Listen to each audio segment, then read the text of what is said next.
তবে resistance follow করবে কি করবে না এটা আমরা কিভাবে বুঝবো?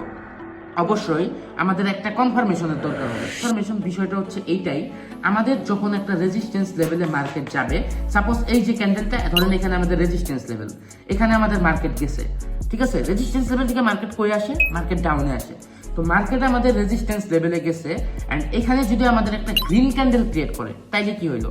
এক তো রেজিস্ট্যান্স লেভেলে গেছে, তার মধ্যে আরেকটা গ্রিন ক্যান্ডেল ক্রিয়েট করছে, তার মানে আমাদের রেজিস্ট্যান্স লেভেলটা ব্রেক করে ফেলছে।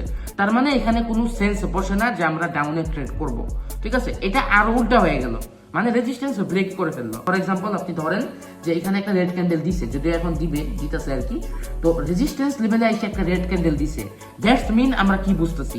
একে তো রেজিস্ট্যান্স লেভেল, যে লেভেল থেকে মার্কেট নিচে আসে, রেজিস্ট্যান্স লেভেলে যখন আমরা একটা রেড ক্যান্ডেল পাইছি, তার মানে এইটা আমাদের আরো একটু বাড়ায় কনফার্ম করতেছে যে মার্কেট এখন ডাউনে আসবে। আমরা সবাই জানি যে রেজিস্ট্যান্স লেভেলে আসলে মার্কেট ডাউনে যায়, তার মধ্যে আরেকটা রেড ক্যান্ডেল দিছে, তার মানে আমরা যতটুকু শিওর ছিলাম যে মার্কেট ডাউনে যাবে, তার চেয়েও আমরা আরেকটু বেশি শিওর যে মার্কেট এখন ডাউনে যাবে। এটাই হচ্ছে কনফার্মেশন।